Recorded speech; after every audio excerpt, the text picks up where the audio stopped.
ಕಳೆದ ವಿಡಿಯೋದಲ್ಲಿ ನಾನು ನಿಮಗೆ ನೇರಳೆ ಹಣ್ಣಿನಿಂದ ಜಾಮೂನ್ ಬೈಟ್ಸ್ ಮಾಡೋದು ತೋರಿಸಿದ್ದೆ. ಇವತ್ತು ನಾನು ನಿಮಗೆ ನೇರಳೆ ಹಣ್ಣಿನಿಂದ ಇನ್ನೊಂದು ವಿಭಿನ್ನ ರೀತಿಯ ಸ್ವೀಟ್ ಮಾಡೋದು ಹೇಗೆ ಅಂತ ತಿಳಿಸ್ತೀನಿ.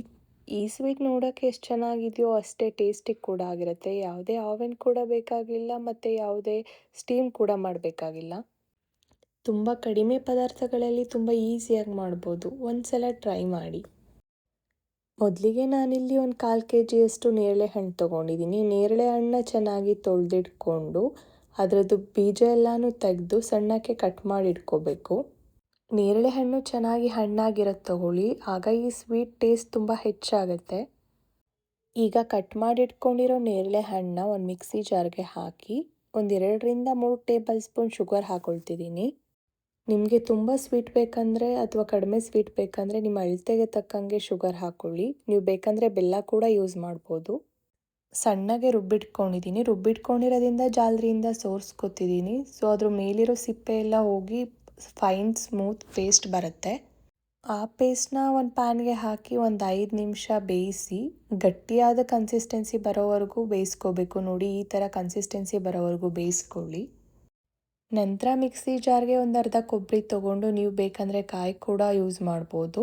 ಕೊಬ್ಬರಿನ ಚೆನ್ನಾಗಿ ಗ್ರೈಂಡ್ ಮಾಡಿಕೊಂಡು 1 ಕಪ್ ಆಗೋಷ್ಟು 1 ಕಪ್ ಕೊಬ್ಬರಿ, ಒಂದು 2ರಿಂದ 3 ಟೇಬಲ್ ಸ್ಪೂನ್ ಶುಗರ್ ಪೌಡರ್, ಒಂದು ಅರ್ಧ ಕಪ್ ಮಿಲ್ಕ್ ಪೌಡರ್ ಮತ್ತು ಸ್ವಲ್ಪ ಏಲಕ್ಕಿ ಪೌಡರ್ ಹಾಕಿ ನಾವು ಬೇಯಿಸಿಟ್ಕೊಂಡಿರೋ ಪೇಸ್ಟ್ನ ಸ್ವಲ್ಪ ತೊಗೋಬೇಕು. ಅದನ್ನು ಚೆನ್ನಾಗಿ ಕಲಿಸ್ಕೊಂಡು ಒಂದು ಗಟ್ಟಿಯಾದಂಥ ಕನ್ಸಿಸ್ಟೆನ್ಸಿ ಬರೋವರೆಗೂ ಕಲಿಸ್ಕೋಬೇಕು.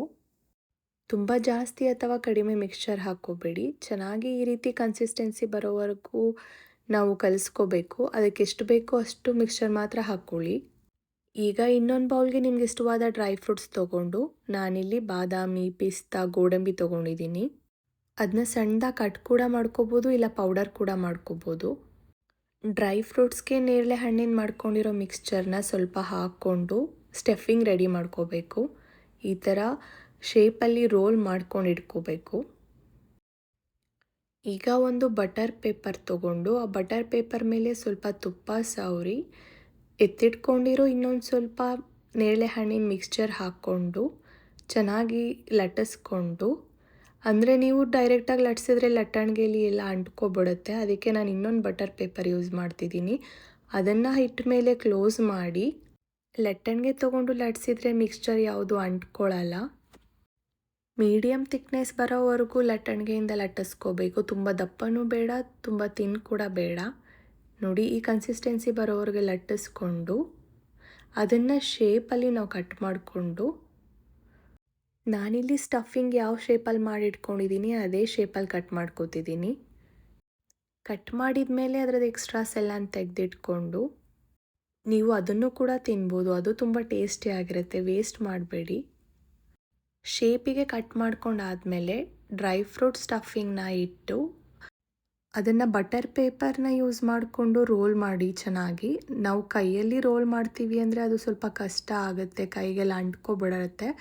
ಸೊ ಬಟರ್ ಪೇಪರ್ನ ಯೂಸ್ ಮಾಡಿಕೊಂಡು ನೀಟಾಗಿ ರೋಲ್ ಮಾಡಿಕೊಂಡು, ನಿಮ್ಮ ಮನೆಯಲ್ಲಿ ಬಟರ್ ಪೇಪರ್ ಇಲ್ಲ ಅಂದರೆ ಆಯಿಲ್ ಕವರ್ ಕೂಡ ಯೂಸ್ ಮಾಡ್ಬೋದು. ಮೇನ್ ಇಂಟೆನ್ಷನ್ ಇಲ್ಲಿ ಹಿಟ್ಟು ರೋಲ್ ಮಾಡೋಕ್ಕೆ ಆಗಬೇಕು. ಅದಕ್ಕೋಸ್ಕರ ನಾನಿಲ್ಲಿ ಬಟರ್ ಪೇಪರ್ ಯೂಸ್ ಮಾಡ್ತಿದ್ದೀನಿ. ನೀವಿಲ್ಲ ಅಂದರೆ ಪರವಾಗಿಲ್ಲ, ಎಣ್ಣೆ ಕವರ್ ಕೂಡ ಯೂಸ್ ಮಾಡಿ, ಅದರಲ್ಲೂ ಅಂಟ್ಕೊಳ್ದೆ ಬರುತ್ತೆ. ನಂತರ ಇಲ್ಲಿ ನಾನು ಗಸಗಸೆ ತೊಗೊಳ್ತಿದ್ದೀನಿ. ರೋಲ್ ಮಾಡ್ಕೊಂಡಾದ್ಮೇಲೆ ರೋಲ್ನ ಗಸಗಸೆ ಮೇಲೆ ಚೆನ್ನಾಗಿ ಉರುಳಿಸಿ, ಇದರಿಂದ ಸ್ವೀಟ್ಗೆ ತುಂಬ ಒಳ್ಳೆ ಲುಕ್ ಮತ್ತು ತುಂಬ ಟೇಸ್ಟ್ ಕೂಡ ಹೆಚ್ಚಾಗುತ್ತೆ. ಗಸಗಸೆ ಇಲ್ಲ ಅಂದರೆ ಪಿಸ್ತಾ ಪೌಡರ್ ಅಥವಾ ಕೊಬ್ಬರಿ ತುರಿ ಕೂಡ ನೀವು ಬೆಳೆಸ್ಬೋದು. ಕೊಬ್ಬರಿನೇ ಚೆನ್ನಾಗಿ ಫೈನ್ ಪೌಡರ್ ಮಾಡಿಕೊಂಡು ನೀವು ಅದನ್ನು ಕೂಡ ಯೂಸ್ ಮಾಡ್ಬೋದು. ನಂತರ ಚಾಕುವಿಂದ ನಿಮಗೆ ಬೇಕಾದ ಸೈಜಲ್ಲಿ ಶೇಪಲ್ಲಿ ಕಟ್ ಮಾಡಿಕೊಂಡ್ರೆ ಬಾಯಲ್ಲಿಟ್ಟರೆ ಕರಗೋ ನೇರಳೆ ಹಣ್ಣಿನ ಸ್ಪೆಷಲ್ ಸ್ವೀಟ್ ರೆಡಿ ಆಗುತ್ತೆ. ತುಂಬ ಈಸಿಯಾಗಿ ತುಂಬ ಬೇಗ ಕೂಡ ಮಾಡ್ಬೋದು. ಈ ರೆಸಿಪಿ ನಿಮ್ಗೆ ಇಷ್ಟ ಆದರೆ ಈ ಥರ ಟೇಸ್ಟಿ ಮತ್ತು ಡಿಫ್ರೆಂಟ್ ಈಸಿ ರೆಸಿಪಿಗೆ ನನ್ನ ಚಾನಲ್ನ ಫಾಲೋ ಮಾಡಿ.